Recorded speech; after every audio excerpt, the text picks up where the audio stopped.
Hello and welcome to another live edition of Seminole Sidelines presented by the Osceola, the Florida State rival site. I'm Pat Burnham. I'll be your host, and I'm joined by Osceola senior writer Curt Weiler and the man, the myth, the legend himself, the recruiting guru of all recruiting gurus, Charles Fishbein. And Fish is really sticking with the Sox hat. And, of course, now I know that it has nothing to do with the Chicago White Sox. He coaches his son's baseball team.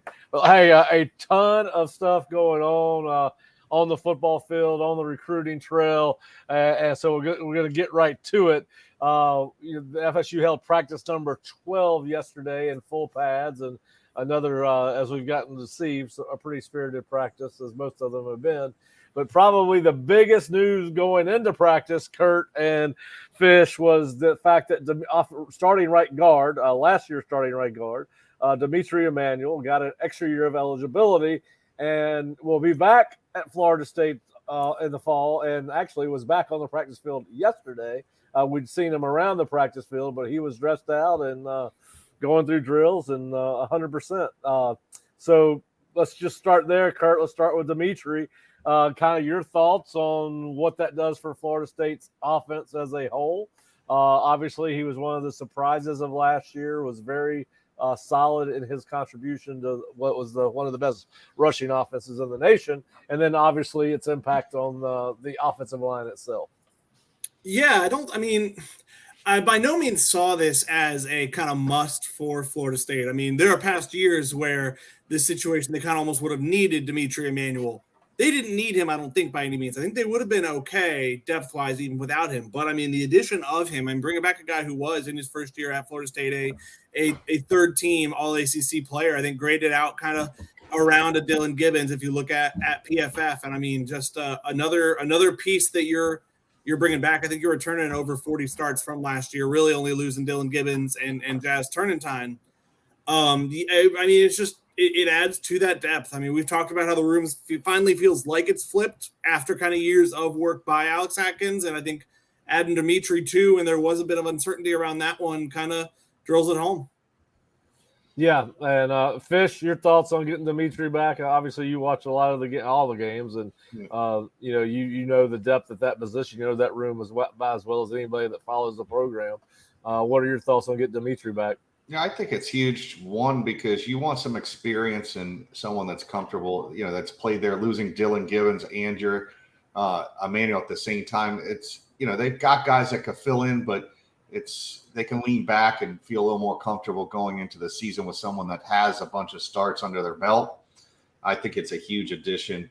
When we had discussed offensive line on another podcast, and when you had put up the chart, you take D'Mitri Emmanuel out and you take Dylan Gibbons out, there were some question marks. Like you would have some concerns on the interior. Yes, Maurice Smith is there, but you're relying on newcomers, guys that haven't played together, don't know each other's ways. And this guy is comfortable in this system. Is he comfortable with Coach Atkins? So I think it's a big time get him back. Yeah, and the other thing it does is it gives FSU, besides that veteran experience, gives them some flexibility on who plays where. We obviously cannot talk specifics, Curt, but we've seen some adjusting going on around the offensive line. I think what we're starting to see is the offensive line starting to take shape on who's going to play where. But with D'Mitri back, he's definitively a guard. He's either going to be right guard or left guard. I would imagine he'll go back to right guard. But it does give FSU some flexibility on the offensive line. And then, listen, the reality of this is the transfer portal is fixing to open up, and it could have an impact on that as well. We're not saying it very well may not, but it very well may because it's a deep group. Yeah, there's absolutely a world where you have to maybe dissuade some guys who may be kind of the linemen of the future, who may kind of feel ready to be the linemen of now, to not look elsewhere. I mean, path to the field this year with as many guys they have. I mean, talented guys like Julian Armella, like Bryson Estes. I'm not saying by any means that any of these guys are going to transfer, but you probably just have to sit down with them and say, hey, we're going to try and find a role for you this year. And like next year, we're looking at you. Cause I mean, like, I think you look at this time next year, they're going to be replacing quite a few guys. It'll be interesting to see. I mean, you do have as young as guys like Maurice, as Darius Washington, as Robert Scott all started playing. I mean, I think they could all be back in 2024, but it's chances are you don't return all of them, and you'll lose probably. I think all 2 of the 3 transfers I know only have 1 year, so you'll have plenty of holes, and so you just have to kind of have those conversations. And I mean, it's the price to pay as a team improves from where Florida State was in 2020 and 2021 to now. But yeah, it gives you a lot of flexibility. I think Alex Atkins, I mean, he'll talk about liking to have, I think, 8 dependable offensive linemen that he can rely on. I think you have that easily. You may have more than that. I mean, you don't want to throw especially newcomers or maybe a redshirt freshman into too big a role, but I think by the time preseason rolls around, if kind of the injury gods are on their side, they could have 10 guys who they feel, and you might have a true 2 deep where it's not, oh, our starting center went down, we have to move our right guard over there or our right tackle over there. Some of the stuff that they've had to kind of do the last few years as injuries have happened. Yeah, I think I agree with you, Kurt. I think by the time they get through the end of fall camp and head into LSU week, they could certainly be 2 deep, a solid 2 deep at each position. Where you're right, they don't have to do as much cross training. You're set. You're where you are is where you're going to play type of thing. And listen, the flexibility not only comes on who can play where, but let's be honest, the portal or before it's even their transfer portal. When kids transferred in and out of programs, it's not only instigated by the kids in some instances, it's also instigated by the program. And of course, again, we want to preface this by saying we don't know that anybody's going to transfer out, but it does. But the reality of it is college coaches have one-on-one meetings with kids at the end of fall and at the end of spring. And sometimes a kid is told, hey, listen, there may be a better place for you. So it gives FSU not only flexibility in where people line up, but how they manage their roster. It speaks to, I mean, how far the group has come, that there's absolutely a world where Florida State loses a offensive lineman they'd rather not lose this offseason just because of how far that unit's come and how deep that room is now. Yeah, it's listen, when we started this endeavor with the Osceola in 2019, I'm not sure you could find 5 offensive linemen that were major college caliber. So listen, we have said this many, many times over the course of the last year. What they have done with the offensive line since Mike Norvell, and really the entire roster, if you want to be honest, with the exception of maybe 1 or 2 positions, has been really really impressive. And listen, like I said, it gives them flexibility in many areas with Emmanuel coming back. And now I think they have 8 to 9 guys on this roster at the offensive line that have started a ton of ball games in college.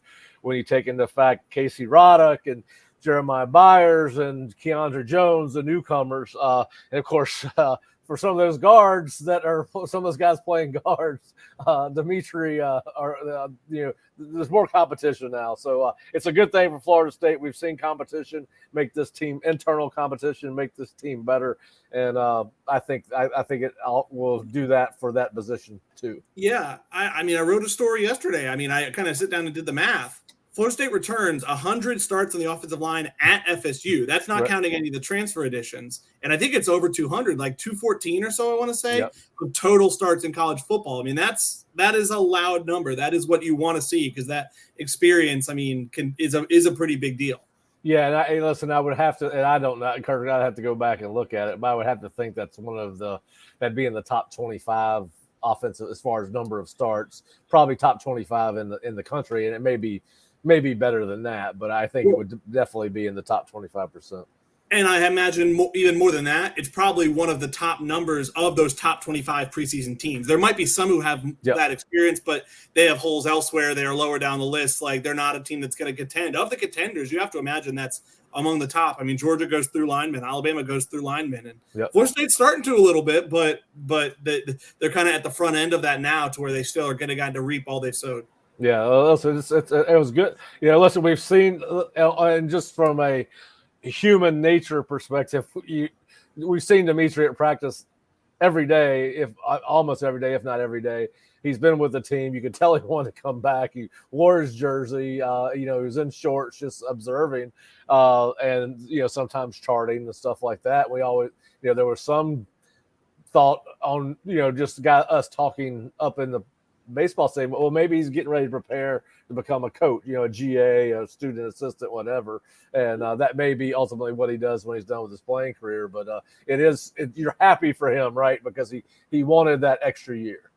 Well, yeah, and he went, like you said, he went through pro day a few weeks ago. I think kind of on the chance of, hey, I haven't gotten this waiver yet. I kind of want to be able to do that in case I don't get the waiver. And so, yeah, he went through pro day as recently as a couple weeks ago. So, yeah, to turn around and get that. I mean, yeah, it's and it's definitely, I think, a benefit of the COVID year helps you. Where, I mean, that it feels like they've been extra like friendly, both giving out the waivers in the wake of COVID. I mean, we're going to deal with COVID eligibility long after the COVID pandemic. I mean, so, but yeah, it's a good deal for him. Definitely, I think a nice chance for him to. I mean, just another piece you're bringing back. We've talked about all the guys who chose to come back. I mean, he's a guy who kind of seems like fought to come back. I mean, going through that waiver process definitely showed he wanted to come back and be a part of this. Yeah, and listen, we know continuity is a big thing, and obviously that experience in working with some of these guys. He's worked side by side with Maurice Smith for almost the entire season. He's played with next to Bless Harris before, who, Bless will be back in the fall. He's back now, but obviously he'll be back at one of the tackle spots in the fall. So you can line up next to him. And plus it helps if Jeremiah Byers or somebody else is supposed to end up next to him. Obviously it gives you somebody that's understands the calls and what FSU does schematically if someone's got any questions. So I think it's huge. Fish, you got any thoughts on the D'Mitri Emmanuel other than just the flexibility it gives them both within those 5 position spots and what it means on the roster? No, I listen. You could never have enough O linemen and D linemen. If they want to be back in the fold, you tell them to come back in the fold. I like I said before, he's a big addition because I think they had some question marks inside. You really didn't know what you were going to get so far from the younger guys and the transfer guys. I haven't heard. I've heard good reports on some of the interior guys, but I've also heard some mixed reports as well, where the consistency day to day in practice they haven't been as good. So I've heard great things about Byers, but he's mainly been talked more about as a tackle than a guard. It's that inside. Emmanuel's going to solidify one of the spots. Now the second guy will come from what they have on the roster, and I think they're in a good spot. The O-line's very important, and they got a good interior offensive line, probably one of the best in the ACC, if not in the country. Yeah, I definitely think I agree with you on the ACC part. I haven't had enough time to watch a lot of the other programs in the country, but certainly in the ACC. All right, Curt, now you do a very detailed practice report each and every day. Practice number 12 was in the books after last night. Had some famous people on campus to watch practice. You had former Cowboy coach Jason Garrett was there, and former Cowboys tight end and Monday Night Football analyst Jason Witten, one of the greatest tight ends ever to play. We're watching. Of course, they have a relationship with Mike Alford, FSU's director of athletics from his days at the Cowboys. But what we were more worried about was what was going on the field. What were some of your top takeaways? Yeah, I mean, I know Mike Norvell talked about quite a few things. I think one, he was not happy about, I think, some of the drops that hindered some of the offense. I know Kentron Portier, who we've been really high on in the spring, had a few drops earlier in the practice. I thought he bounced back really well. But Mike also talked pretty candidly about we have a few receivers who are limited. So that kind of hurts our depth at the position. Micah Pittman was out there watching, but I don't think Mike is, not anywhere close to returning. You hope he's available at some point in the season is kind of the timeline for that torn labrum. It's a pretty serious recovery for that hip injury. But yeah, I think that was it was nice to see Kentron respond as the practice went on. And Dravius Jacobs, another guy we've been high on, had some nice plays. I think the offensive player who may have impressed me the most, Lawrence Toafili. I think he gets lost in the shuffle somewhat, and understandably so. It's a crowded room. We like what we've seen from Trey Benson. We've liked what we've seen from Rodney Hill really since he's been on campus. And all 3 of those guys are probably going to have roles. But it was a day, I think, where LT kind of was like, don't forget about me. I think he was really active as a pass catcher, had a few really nice runs where he showed off that. His athleticism or acceleration, I should say, of how quick he can get to top speed is really impressive, and he can hit some holes, and did that on Tuesday, was pretty impressive. I also like what I saw from Brock Glenn. I think we talked to Brock yesterday. The video's on our YouTube channel, and he talked pretty candidly about, this has been tougher than I thought it was going to be, but I like that, and I feel like I've grown through it and kind of risen to the challenge and grown more comfortable. This year's obviously about just learning the playbook, building chemistry with teammates. For Brock, before that, kind of already talked about 2024 quarterback battle. But I've liked what I've seen from Brock this spring. I think I'm fascinated to see how he carries it into the fall. I mean, the fall, I imagine when you're really not going to play outside of maybe late in 4 games like Brock in the fall, it could be hard to kind of come out and work hard and practice day in and day out. I think we saw that a little with AJ Duffy last year, and interested to see how he handles it. But I've liked what I've seen from him this spring. I think he's the real deal. I know you're also liked what you've seen, Pat. Yeah, listen, I don't want to get overly excited because he, like I said, he should be in high school right now. Yep. But I will say this about Brock. He seems to carry himself a little bit differently. I'm as particularly for a young guy. He's got a little swagger about him. He's got a little. We've heard Mike talk about his composure. He's kind of a cool, calm customer on the field, and I'm sure as they've gotten more and more into spring practice and more offensive plays, more reads, he's seeing more looks from the defense, more coverages, more blitz packages. I'm sure it's gotten harder. But listen, I've said this when they first started practice. I had a coach walk by me, not an FSU coach, but a coach that was at practice, and he said, "Listen, there's something different about the way that ball comes out of that hand and the way he carries himself." So, yeah, I'm looking forward to seeing his development. I think it will be very interesting to see when we come back in the fall if he can put himself in serious contention for that number 2 spot. I don't think he's done anything that says he can't. So that's going to be interesting. I think that's going to be a fascinating battle between Tate, and AJ for who's going to back up Jordan. And then go back to listen, I called Lawrence last year in the fall the silent assassin. You just don't realize he's there until he makes a big play. It hurts you. He's got he's a very quiet kid. He doesn't draw a lot of attention to himself until he gets the ball in his hand. And so, listen, that's a deep running back room. I think you're going to have a chance from all 4 or 5 guys to shine at different times in the fall. And there was actually a recruit on campus that plays running back yesterday. And one of the things that he likes about the Florida State offense, and one of the reasons I'm hopeful that Florida State will retain all these guys, is the fact that the recruit said all four guys last year got plenty of touches between game 1 and game 13. And so, listen, there's going to be he likes the fact that these guys rotate in and out. So, listen, I think Lawrence certainly is a guy that is a weapon, and I think because he's so – I don't know what the adjective I'm looking for, but so unassuming, so quiet that, you kind of don't notice him. He's just a guy that goes about his business each and every day. Shows up with a workman-like mentality.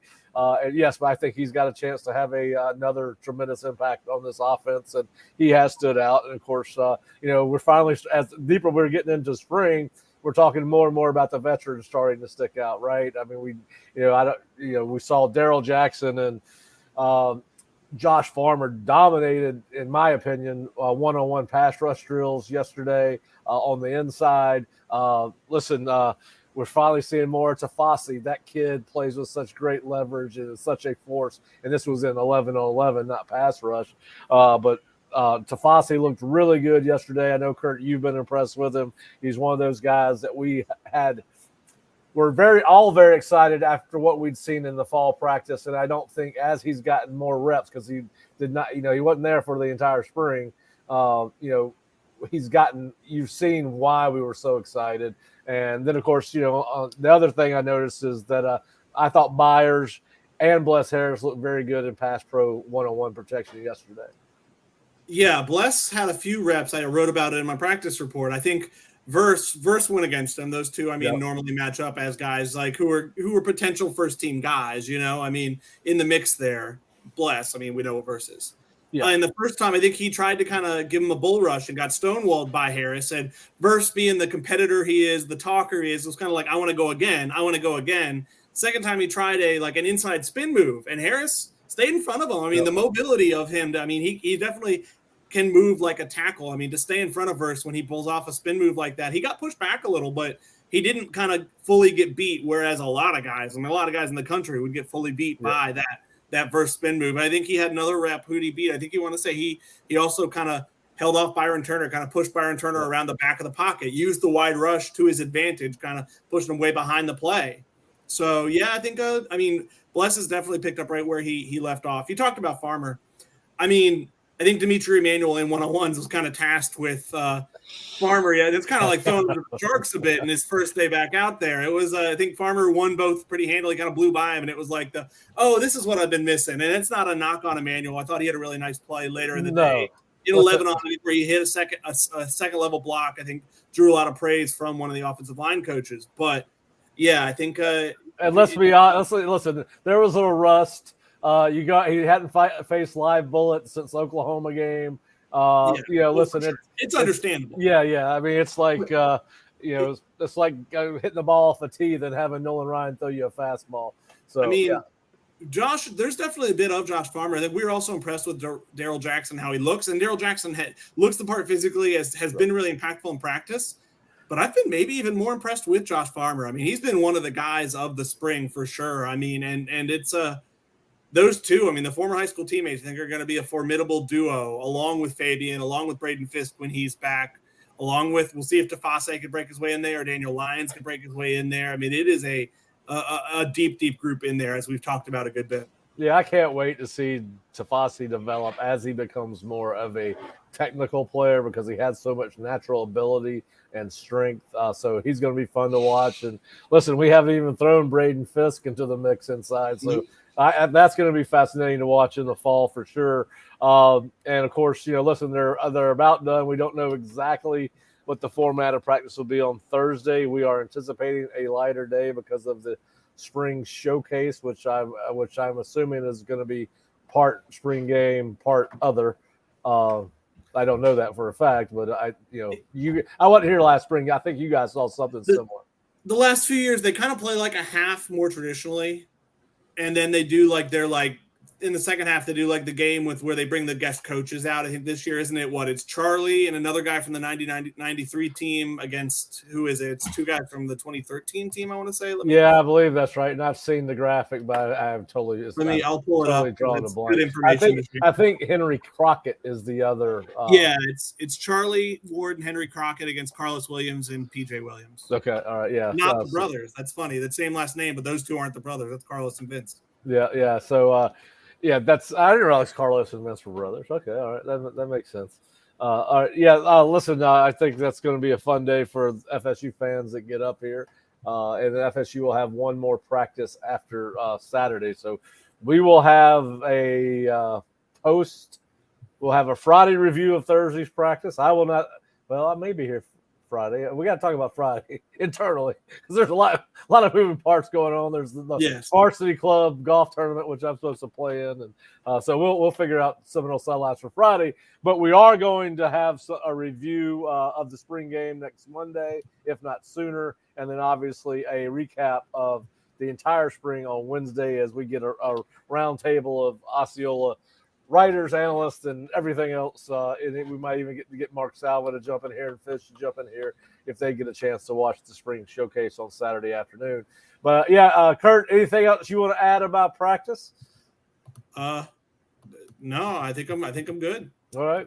Now we're going to turn the show over to the man, the myth, the legend, Fish. Fish, you've done a lot of writing for us as it pertains to recruiting. You are very tuned in to not only what Florida State has in each room as on its current roster, but also some of their key targets.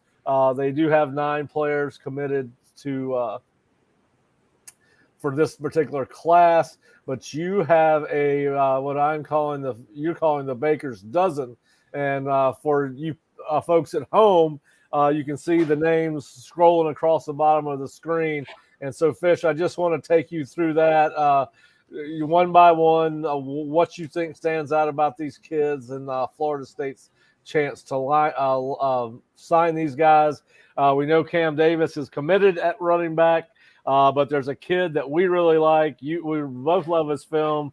If you get a chance to talk to him, which I have after his unofficial visit 2 weeks ago, you get really excited about him because he seems like a really bright, sharp kid that's got a really good future in front of him. But Christian Clark from Mountain Point High School in Phoenix, Arizona, his mother, if you've not called our show before, was worked in the recruiting office when she was a student at Florida State. And, of course, his uncle is former FSU quarterback and baseball player Kenny Felder. So just a little bit about why you think Clark is a good fit for Florida State and, do you think they have a good chance at landing him?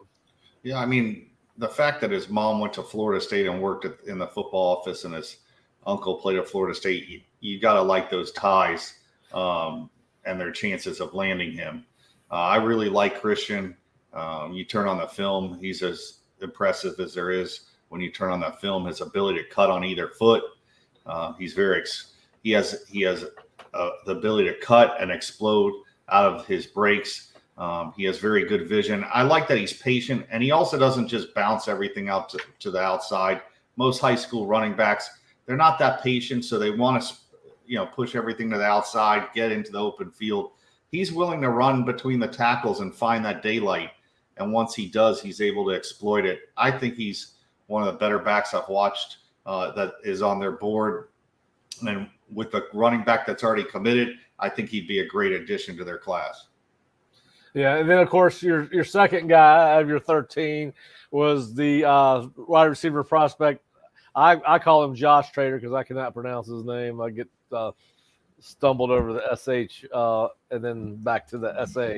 But anyway, how do you pronounce his first name? I think it's Joshua Trader. Okay. All right. Just a different spelling. Okay, all right. Yeah.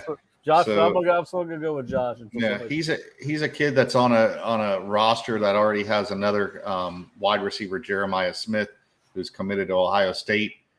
Trader's a big time prospect. He can play wide receiver. He also is a good enough athlete to play probably corner on defense. But he's a guy that makes big plays. He's very smooth. The game comes very easy to him. Like I said, he reminds me a little bit of Rashad Green, who came out of St. Thomas and had a great career at Florida State. But this is a kid that likes Florida State a lot. He's got them in their top two along with Miami. They'll have a very good shot at landing them. Getting Edwin Joseph last year kind of opened up that pipeline. This is another kid that possibly comes out of Chaminade, and Florida State could get a really good one. Well, the next kid to me, I don't have any more inside knowledge than you do. But certainly he's a kid that's committed to Georgia. Landon Thomas from Colquitt County, Georgia, in Moultrie, 6'4", 235. Now, this is a kid, Fish, despite being committed to Georgia, has been on campus multiple times since the start of this calendar year. He was on campus last Thursday. The recruiting services tried to get an interview with him. He didn't want to talk, which I totally respect and understand. He's got a lot going on, and sometimes the less you say, the better. But kind of your thoughts on you and I are both advocates. The greater number of times you get them on campus, the greater chances of landing them. I think that's just common sense. But what are your thoughts on their chances to get Landon Thomas? I mean, the word is he's going to be back for the spring game. So if that happens, or they are able to get him back on campus again, you got to start to like their chances. They had a commitment from him early on before he became a big-time prospect. Georgia's going to be tough to beat because they do have a history of producing tight ends over the last couple of years. They have the best tight end in college football heading into next year. But this kid keeps showing up at Florida State. It's not that far from them. I look at it if they could keep getting them on campus, building that relationship. And they show production this year at that position. They sit in a good spot. They're in the top two. It's them and Georgia. I don't really think there's much else as far as recruiting. So when you're going head-to-head and you only have one school to beat instead of 3 or 4, you got to like your chances. If he doesn't go to Georgia, the most likely destination is Florida State. Yep. And listen, I think it says a lot that he's been back here. Now he's not far from here; he's from Moultrie, but I think it says a lot that he's committed and has been here as many times as he has. And I think it's only going to help FSU's chances with him that they're going to be able to showcase multiple tight ends in the fall with who they have because of all the talent they have and the depth they have at tight end under Mike Norvell. And as you've said many times on this program and in our conversations, Mike loves using tight ends. You talked about it going back to his Memphis days where he used a ton of 12 and 13 personnel, 2 and 3 tight end sets. And, listen, I think what they're going to be able to do with Kyle Morlock and Jaheim Bell and Mark Easton Douglas and even Preston Daniel, I think it's going to make an impression on Landon Thomas, because of the versatility and the amount of times that they're going to use these tight ends in different ways.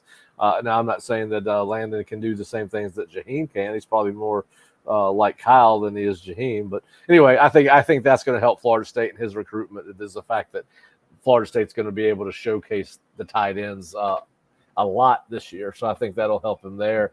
The next guy you got on here is Charles Lester. Listen, Georgia's on his list, as is Ohio State.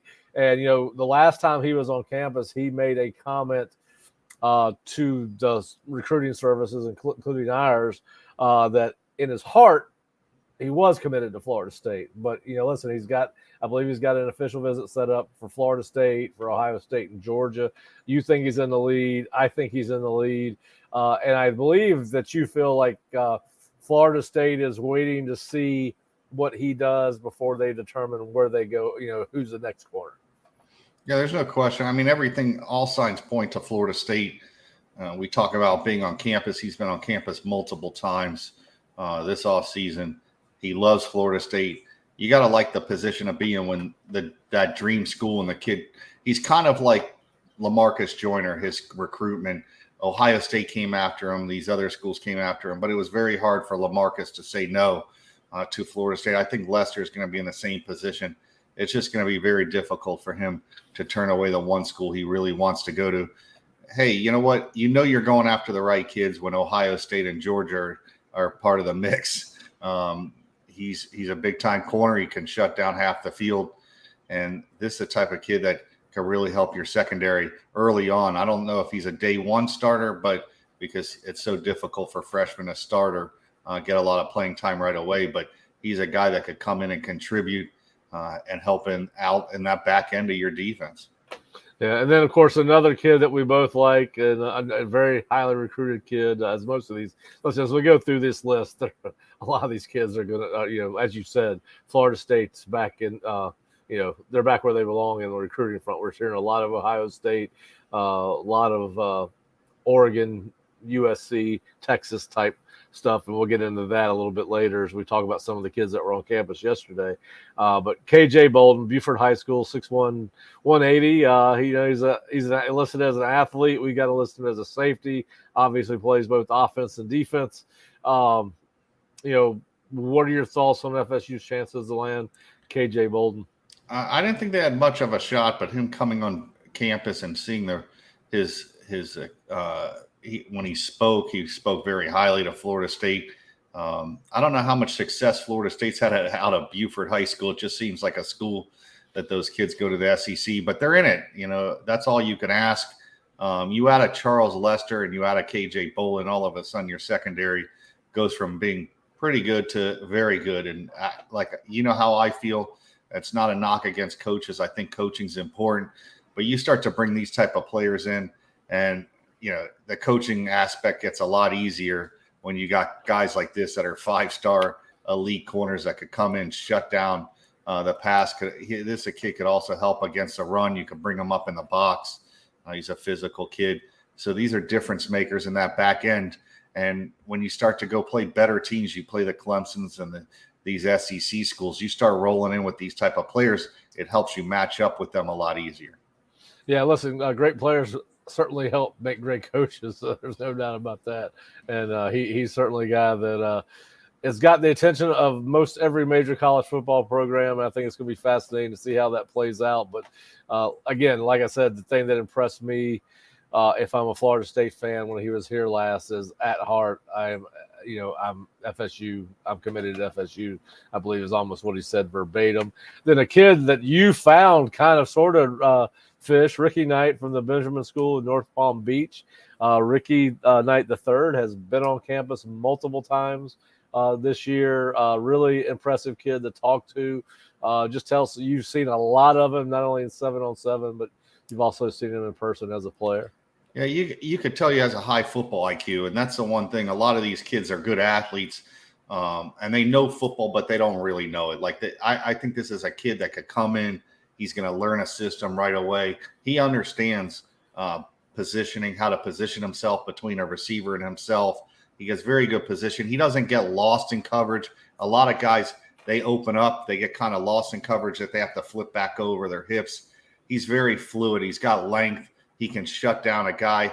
He's a guy that you could play, outside. You could move him into the slot and have him play slot corner. He may be to play some safety, free safety.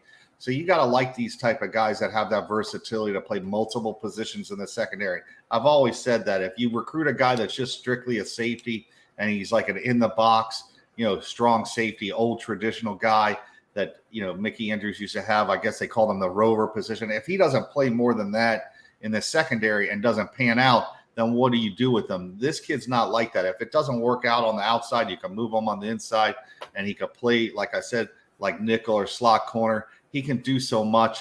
He's a very good player. He's right there with Lester. I think just he's more under the radar. But I think this spring you're going to see all the big-time programs, the Georgias, the Alabamas. Everybody's going to be all over this kid.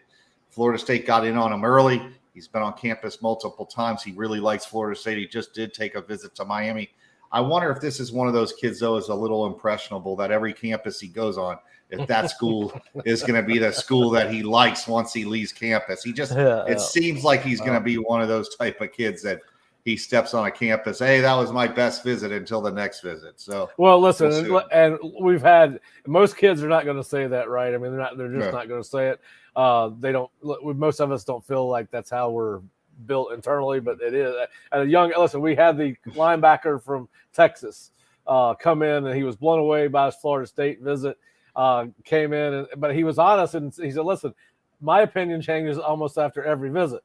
And I can't remember Bryce's last name off the top of my head. I should have looked it up before we did this. But anyway, he left Florida State, and you would have thought, listen, Florida State's got a great chance to sign him, and they still may, the kid from Texas. But he released a top 8 last week, and Florida State was not in it. Of course, now, listen, I made the argument yesterday talking to a group of Florida State fans that I don't think recruiting's ever been more fluid because coaches and recruiting staff members can talk to people all the time.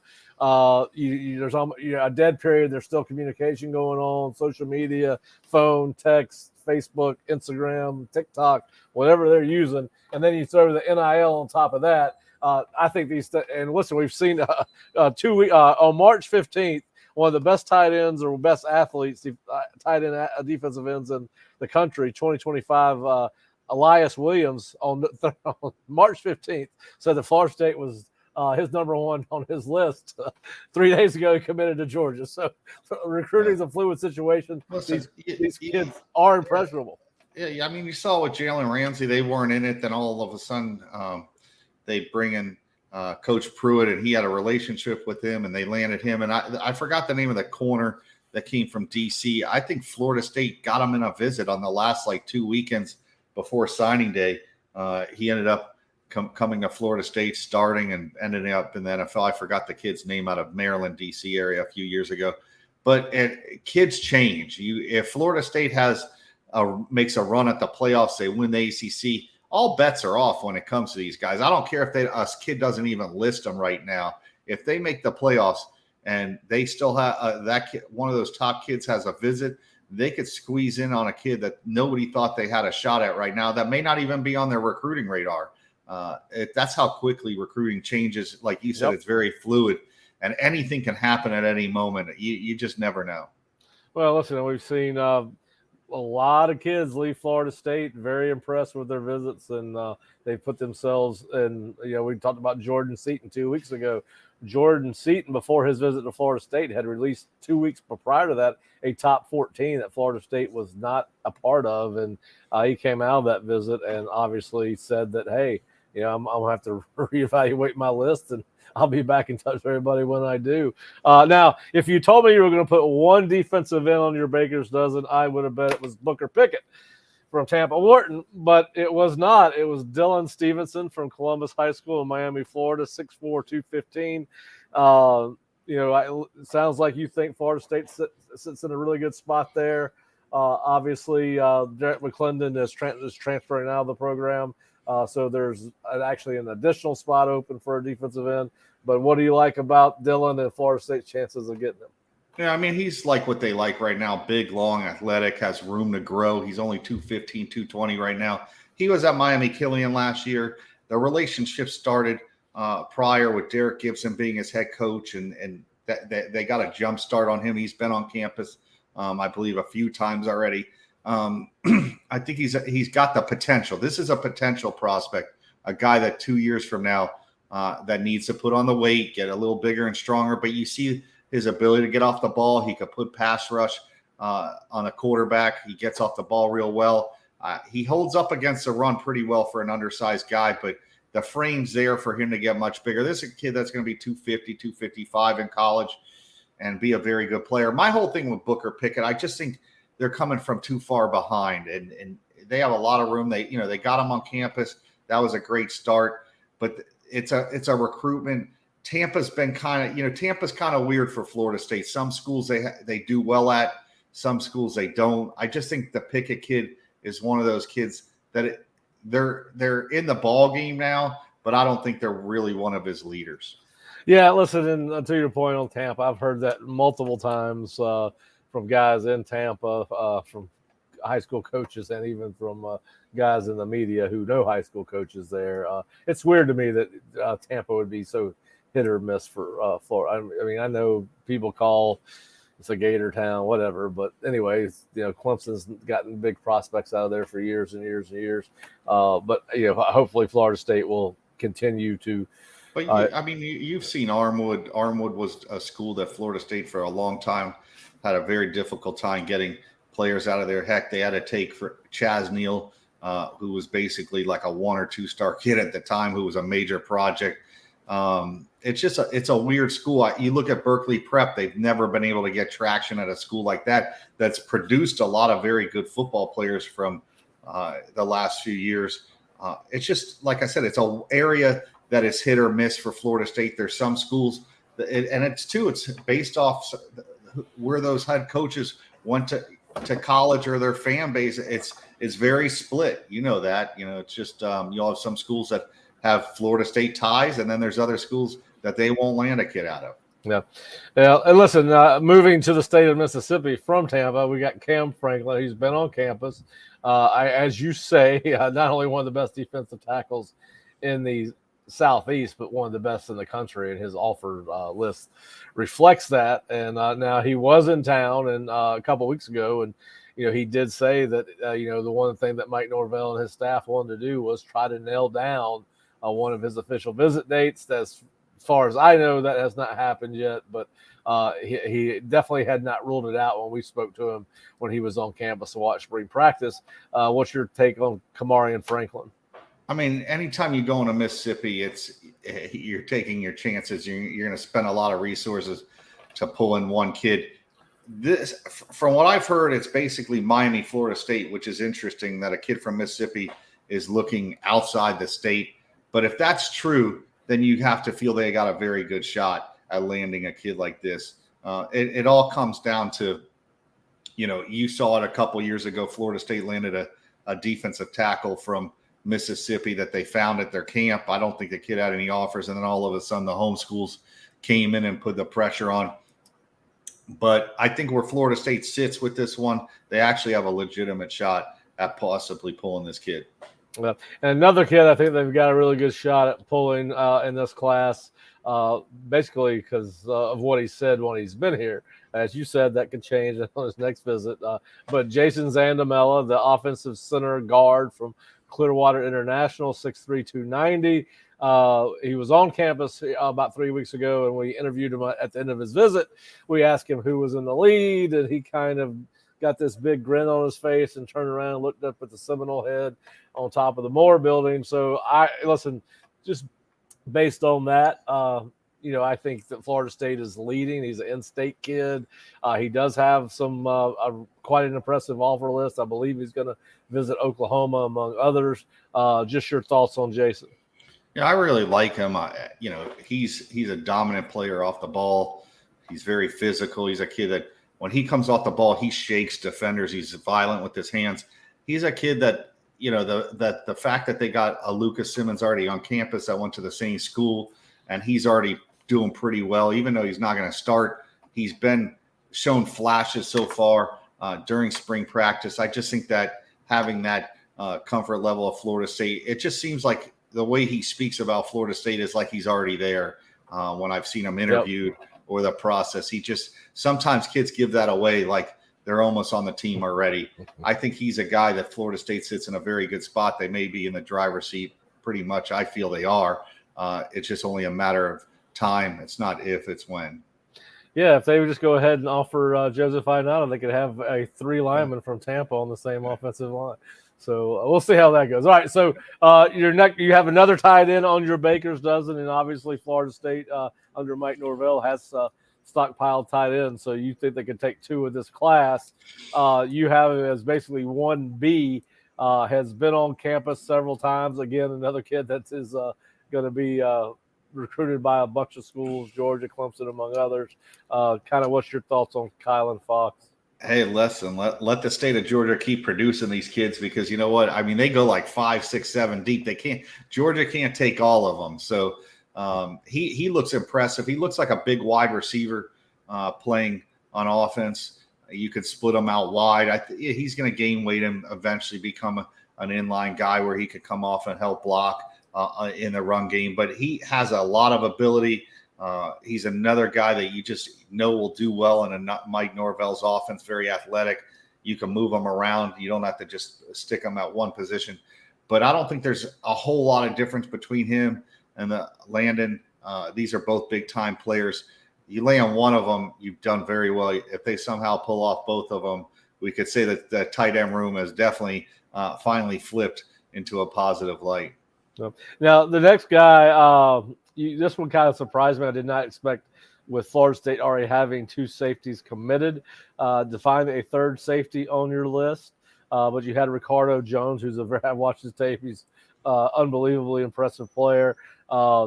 Just why Ricardo, and what is your thinking with 3 safeties, or do you think all 3 of those, do you think they'll sign 3 safeties? There's a good chance that I think that one of the other 2 safeties that are committed won't end up in their class. And there's also a good chance that Ricardo ends up as a linebacker. You look at these guys now, you don't want a real traditional linebacker anymore. You want these guys that can play in space. They play a lot of spread teams. Most of the teams they play are spread. So having a guy that could cover a tight end or a wide receiver in space, but also being able to come up into the box and be able to play the run, I think he's a guy that could convert into a linebacker or a hybrid type player in the scheme that Florida State runs, where he can play either close to the line or drop back into coverage. He's so versatile, and he's one of these guys that you want to recruit now. He fits all the criteria, what you want a defender to be like in the modern day football. Yeah. And listen, they could use some. We both think they need to fill some, have more depth at linebacker. And a lot of times you will see a safety grow into a linebacker. So you could see 3 safeties and sign, and then one of them end up in more of in the box player. Kid we both like, Jonathan Daniels, a tackle guard from Pensacola Pine Forest High School, 6'3", 280. You said he did measure at the Under Armour camp a shade under 6'3", but to your point, he does have very long arms. He has been on campus several times. He's not been on campus in several weeks. I think the last time he was on campus was in January. I could be wrong about that. It would not surprise me to see him on Saturday at the spring game. But what are your thoughts on Daniels? I thought for a while there he might be getting close to committing to Florida State. He seemed like he was in a good spot. What are your thoughts on Jonathan Daniels? Listen, his film doesn't lie. He's a very good football player, and we've talked about you can never have enough offensive linemen. Is he a true traditional tackle? There have been guys like Isaiah Wynn, who was at a Lakewood High School in St. Pete. He played tackle for University of Georgia at a high level, ended up a first-round pick. Daniel's a little undersized, but he's got real long arms. He's got the length of a guy that's 6'5", 6'6". You wonder at some point, does this kid's time run out to commit? They need tackles. Is he going to end up playing guard in college? And do they need guards if this Jason Zandamela kid commits? Does he run out of time? I think he's one of these kids that probably would be my best advice if he wanted to go to Florida State or one of these schools is to pull the trigger now, because for all his talent, I think that he could slip in the recruiting world if he waits too long, whether it's a Florida State or any other school he's interested in right now. I think it's one of those situations like, if he gets on campus for the spring game or he's there this summer, I think that he'll either commit or they'll move on from him. How many offensive linemen? They have 0 committed right now for 2024. How many offensive linemen do you think Florida State will take out of the high school ranks for this class? I say at least 3. I just don't think with this staff anymore that they're going to take 2 or less. I just think they know how important offensive linemen. If they could get 2 tackles and 1, swing guard. If this is their second tackle, if Daniels is their second tackle, and they get another tackle, and all of a sudden they get the Zandamela kid. This kid's kind of a swing player that he could play guard or tackle. I think 1 guard, 2 tackles, and then eventually you'll probably see them go after 2 or 3 or more guys out of the portal. I look at history; they're going to continue to recruit the portal for offensive linemen. Yep. And then, of course, your last guy, number 13, is a really good athlete. Can do just about anything on the football field. Extremely fast. Micah Danzy from Florida High School here in Tallahassee was on campus last week. He's got 3 official visits set right now out of his 5. He's got Florida State, Florida, and Miami. Track is going to play a factor in this. He spent a lot of time with the track and field staff on his last unofficial visit to Tallahassee. How you feeling about Mackay and Florida State? Yeah, I don't know how you feel about this, and I don't like to say this about a lot of players. I think this kid's one of the more important kids that they're recruiting in their class. 1, he's a local kid. There haven't been a lot of great local kids recently. And 2, when you have his speed, and speed changes everything. You saw with Kermit Whitfield in the national championship game. Guys with this type of speed, they just don't grow on trees, especially even in Florida where a lot of kids run fast. They don't run this fast. This kid has a next level speed. I think when you have a chance to land a guy that could basically change a game on one play, whether it's as a kick returner, a punt returner, even on offense as a running back, he's going to play kind of that Lawrence Toa-Philly role where he could come on a jet sweep. He could change a game the first time he touches the ball, and speed's intimidating. He's got that type of speed to change a game. And honestly, I think Florida State's got a great shot. They finally got him back on campus. As close as he is, you'd like to see him be on campus almost any chance he gets, especially since they like these kids to come on campus for practices and everything. You'd like to see him be living on campus. But he's a kid I think is a big-time player, and he'd be a great addition to their class. Yeah, I agree. And listen, obviously in the thick of it with having a good track program at Florida State, he spent some time with the coaches, obviously very familiar with the lay of the land in Tallahassee. He hears about the program all the time. But I will say this, I grew up here. My high school was famous for guys like Kevin Carter leaving Tallahassee to go to Florida. Zach Pillar, who both of these guys were future NFL guys. Zach left Lincoln to go to Georgia Tech, ultimately ended up at Florida. For people that get upset when kids leave their hometown, it's natural for a 17 or 18-year-old to want to have a new experience outside of where they've grown up. It's one of the exciting things about getting to being 18 and 19 and 20 is to be able to get out on your own. So I don't think if they don't get Micah, I don't think it reflects anything on Florida State. And I think it's sometimes a kid just wants a new adventure. Obviously, they're in the middle of it, and I'm not talking about Micah Danzy as a individual here. I'm just talking about what kids are thinking at 18 and 19 years old that, hey, I've been in Tallahassee my entire life. Do I want to go somewhere else? And the same thing will apply to a kid in Tuscaloosa and in Auburn, Alabama, and in Gainesville, Florida, and Miami, Florida. We see a lot of kids leave Miami to come to Florida State. So I think that's only natural, but obviously they're still right in there and in the thick of it. And obviously had a very good visit. Went ahead and committed to the official visit. Now, listen, that's one of those things where it wouldn't surprise me if he said, you know what, I know enough about Florida State and I've been there enough that I don't need to have the official visit, so I'm going to take 5 official visits elsewhere. But we see that happen occasionally, not a lot. But anyway, I think they're in a good spot with him. And listen, as you and I have talked about multiple times, if Florida State lays down another 10-plus win season, some of these questions are going to be taken care of by what FSU does on the field. And obviously they're having great success in whatever they're talking about with these kids, because we get very rarely hear any kid talk about, well, I didn't enjoy my visit, or, I don't want to talk about my visit. In fact, they had several prospects on campus yesterday, Fish. I kind of want to get your take on this. They had 2 offensive linemen on campus, including one of the best offensive linemen in the country, and Brandon Baker from Santa Ana, California, plays at Maitre D High School. I believe that's how you say it. It's obviously a very historic high school, prolific for putting college football players, sending kids to play college football. A lot of big time players. We talk about Florida State's brand.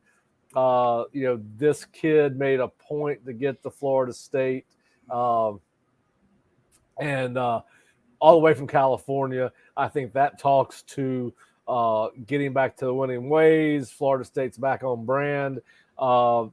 He talked about the fact that he's got a great amount of respect for the relationship he's built with Alex Atkins on the phone. He has committed right now is currently committed to taking an official visit to Ohio State. He has 4 more left. He had not, when we spoke to him yesterday, he was on the front end of a 2-day trip. He had not had a chance to talk to Mike Norvell one-on-one yet. He did observe practice, was very impressed with that. Really liked the environment, really likes the fact that Alex Atkins is down to earth, and he wanted to get here. And listen, he said that he is paying attention to the program's success. He said that the fact that they've won had 25 10-win seasons over the history of the program was something that he paid attention to, and that they are reestablishing a winning culture. It would not surprise me if he came out of the end of his visit, which will end today at some point, committing to an official visit. But what does it say that they are getting? This guy's a 7th-rated offensive tackle in the nation, and he could, he flies over a lot of good college football programs to visit Tallahassee. And he's going to Georgia and Texas next. He's got Georgia unofficial to Georgia on Thursday, and then we'll spend the weekend in Austin checking out Texas' spring game. What does it say to you, not necessarily about Brandon Baker, but about what the program's doing to get a kid like that to make it a priority to get to Florida State? No, it just shows you that the program has flipped the script, and they're heading in the right direction, because these kids 2-3 years ago, they had a hard time getting 3 stars interested in them, let alone these type of prospects that these are game changers. These are guys that could come in. There's a difference. I know people think, listen, stars don't matter once kids are on campus. I get it. But if you could pull in these 5-star elite players, there's less room for them to fail. There's a reason why they're highly rated kids. Yes, a guy that's a 3 or 4-star kid could turn into a first-round pick at tackle, but there's a reason why everybody wants those elite 5-star players, and guys like this are difference makers. He could come in. He's a guy that's not going to need a whole lot of coaching. The development stage, he's already further ahead in the development stage, and give you a chance to play right away and have an impact right away. So anytime you could get one of these guys, I'm all for it. Yeah, and listen, it's very seldom that we see Florida State not increase its standing with or improve its standing with a kid after they meet with the coaches individually. And we know he's meeting with Mike at some point before he leaves. He said that as much yesterday. So I would, somebody did kind of continue to, hey, where does Florida State rank? First, he was being polite. They're up there. This visit certainly helped. I'm not even done with the visit yet. Then they ask him where Florida State stood out of his top 12, and he goes 10 or 11 or 12. I would expect that after he comes out of his, he's already said that one of the things that he likes about Mike and just his limited exposure to him yesterday was the fact that Mike comes across as genuine and down to earth. He said the exact same comment about Alex Atkins. So listen, I've said this repeatedly, and if you listen to our show enough, you're probably going to get sick of me saying it. But whatever they're doing in there is working. These kids are enjoying their time in Tallahassee, and just about every kid they seem to improve their stock when they have a visit here. All right, so another kid. Now, this is kind of one of those more interesting things. They offered Owen Strebig, a huge kid. He is 6'7" and about 280 pounds. He is a rising junior from Waukesha, Wisconsin. Waukesha, Wisconsin, Catholic Memorial High School. He is currently ranked as the 18th best offensive tackle prospect in the 2025 recruiting class. Fish, again, another kid. Now, this kid didn't come all the way across country, but he came halfway across the country to visit Florida State. That impresses me. He did not have an offer coming in. He left with an offer yesterday. His quote was, "They did end up offering me today, so I'm obviously very thankful for that. I really like the staff." And we hear this a lot, and this is the end of the one quote I put in my article. They weren't just telling me what I wanted to hear. They were telling me they were straight shooting. That's something that is really important to me. Now, he said some other things, but listen, he's got an impressive offer list. You talk about offensive line factories, Iowa, Wisconsin, Michigan, Notre Dame in particular produce offensive linemen at a pretty prolific rate. Very early in the process, the kid's got some work to do. He admitted as much. He's got to continue to refine his pass blocking. I have not had a chance to look at his film in depth yet, but again, another offensive lineman coming cross country to visit Florida State. I'm all for them offering them, and good luck. You look at this kid's picture. This kid's staying in the Midwest. Man, I'm sorry. They pull this kid, honestly. Just give frickin' Atkins you better double his salary again. I mean, they start pulling these kids. I mean, this kid looks like he belongs in Wisconsin or Notre Dame or Illinois or Iowa. I ain't gonna lie. I'm glad they got him on campus. It was spring break probably for him. He wanted some warm weather, but I'm not going to put my neck out on this one, man. Yeah. Well, listen, it's very early. I mean, the kid just got the offer yesterday. Now, listen, they do have the wild card. Who was hanging around him all day at practice was another Wisconsin native, and I did not know that Ryan Bartow was from Wisconsin. I always thought he was from Miami. He's from wherever he tells you he's from.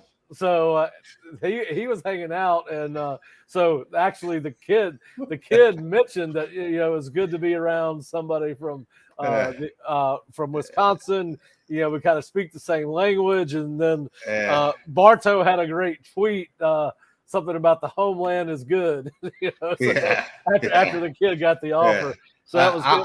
I'm looking at his top schools: Indiana, Iowa, Michigan, Minnesota, Notre Dame. Dude, if they pull this kid, honestly, I'm really impressed. I mean, what's crazy is I stood next to the kid, and first of all, my neck is still sore from looking up at him. I mean, he's tremendously huge, and he's not even he's skinny at 6'7", 280. I can't wait to see how. I hope they get him back next year so I can see how much bigger he's gotten. But you're right. Listen, you fly over a lot of good programs to. I remember Coach Darlington, who's he coached at Apopka. He's now at I think DeLand High School. He had at the time Wisconsin was playing in the a bowl game in Orlando, and he goes, "Hey, do you know anybody at Wisconsin that maybe me and my son could, go watch practice or this or that. And I'm like, yeah, you know what? Let me see what I could do. And he ends up going to Wisconsin's practice. He called me. He goes, my son can't play there. And his son was like one of the top rated offensive linemen in Florida. He goes, Fish, my son's 6'3", 6'4", like 265. He goes, their kids are all like 6'7", 6'8", 6'9". He goes, I don't think you realize like how big Wisconsin's O-line is. And when you said Owen Streberg from, Catholic Memorial, and you said 6'7", 280, this kid's probably not even done growing. No, he he's just not. looks. He's just like a big old country kid from the Midwest. He's going to end up going to one of those corn-fed schools. He'll probably end up in like Nebraska or Wisconsin or Minnesota. So good luck to him. We'll see. Well, listen, and the weird thing about I don't think we're going to be discussing him after this podcast. Well, that's fine. We're going to talk about him today. That's fine. All right. There's going to be over the course of the next years. There's going to be a lot of kids we talk about once and then never heard from again. So that'll happen. From that is the nature of recruiting. But hey, he was the flavor of the day yesterday. He got an offer. He said the weird thing about it was, and we've talked about the fact that sometimes they wait a while to offer a kid because they don't really know them well. Yeah. I do think he mentioned that they had basically just started communicating of recently. So you got to think that there's something they really liked about his film, because there's been some really highly rated kids that have even closer that Florida State has not offered because they don't really have got a chance to sit down one-on-one, or the kid hasn't been on campus, yada, yada, yada. Hey, Pat, my son says I always jinx everything. So there's probably 100% chance now that this kid commits to Florida State in the next week or two. All right. Well, I'm here for it. I'm here for it. Because then I can give you shit. That's what makes it fun and be more fun now. Podcast. If I say they have no shot at him and the kid comes, everybody, not only you, everybody on the message. Well, here's the thing I don't understand about people that do what we do, right? All right. So we have to one of the things we are paid to do is to provide analysis or opinions, right? Yeah. I love it just as much when I get proven wrong as when I get proven right. All right. For instance, we were talking about Bless Harris. I watched his Lamar film. There was no doubt that Bless Harris was a very talented, long athlete. But he turned out he has gotten so much better since he got into Florida State. And I've told people, listen, I didn't know that. I did not think the kid would start last year, and he starts and of course got hurt and missed most of the season. But he is, and I'm very proud to be wrong about that. Listen, you cannot be right about everything we talk about. We talk about too much to be right all the time. It's no different than coaches are not 100% on every play they call. They are wrong and they overcome it. But anyway. It's kind of, but anyway, so yeah, I hope that I get to, relive your Owen Streberg. We'll never hear from him again statement. I'm going to text you his picture every time he pops up. All right. So our last 2025 kid to talk about, and this is another kid that has been on campus, and he is a highly, highly recruited kid, and that is Alvin Henderson from Elba, Alabama. He is, I think, ranked as one of the top 3 or 4 running backs in the nation for 2025. This is at least his second time on campus this year. Coming out of his meeting, we'll have a report on this in the Osceola tomorrow.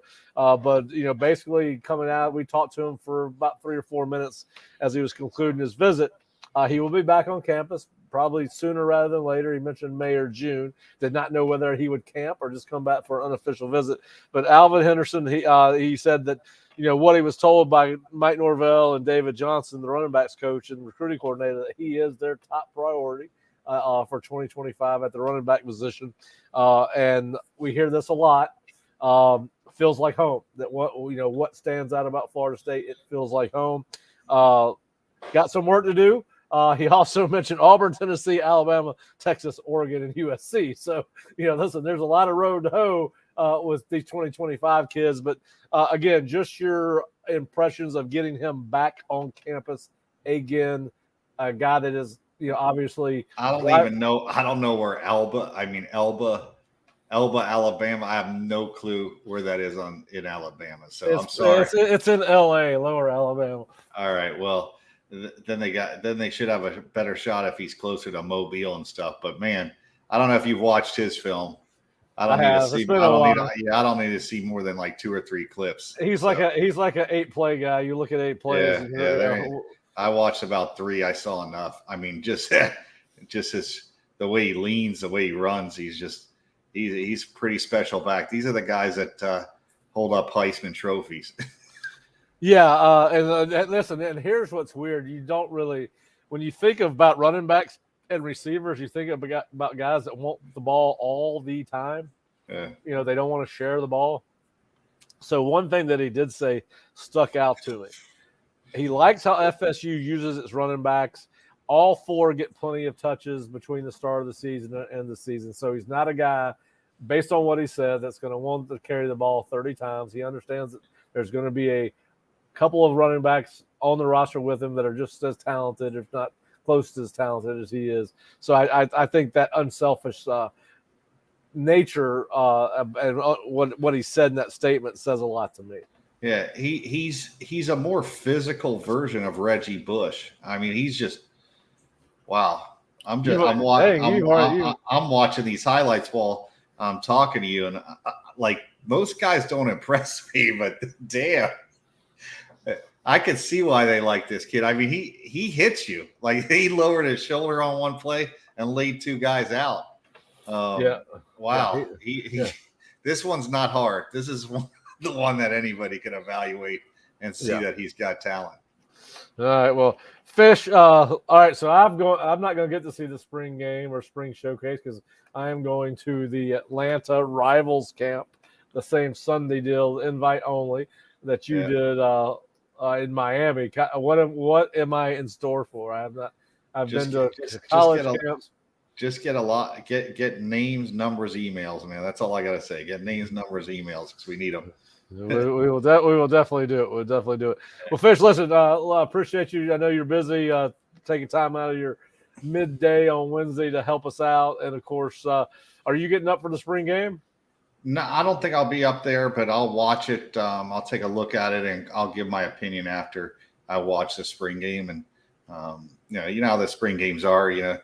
Sometimes it looks great. Sometimes it's just like, what am I watching? But I'm excited to see what you guys have been talking about for the last 3 weeks and see if it matches up, Well, hopefully on Saturday I'm going to be at a Braves game if they're at home, but we'll see. We'll see how that Give me a Braves hat and send it to me, all right? I will definitely do it. Listen, if you just listen or watch our video cast /podcast, please go to theosceola.com or floridastate.rivals.com and check us out.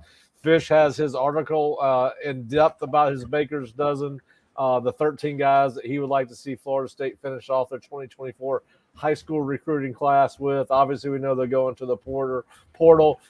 We also got